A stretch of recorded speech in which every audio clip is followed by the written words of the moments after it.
வாங்கி வந்த மல்லிகை பூ சூடிக்கொள்ள அன்பு தாரமில்லே தாரமில்லை. போகையிலே என்னிடத்தில் சொல்லிக்கொள்ள கூட நேரமில்லே நேரமில்லை.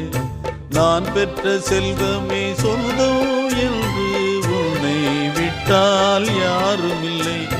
நாள்தோறும் அம்மாடி கண்ணீர் சிந்த கண்ணில் இன்னும் நீருமில்லை. காயங்கள் காலம் முழுக்க ஆறாதோ, நான் செய்த பாவ கணக்கும் தீராதோ. மகிழம்பூவே எந்தன் மணிமுத்தே, குழலை போலே தினம் மழலை பேசும் இளம் பூங்கொத்தே பூங்கொத்தே.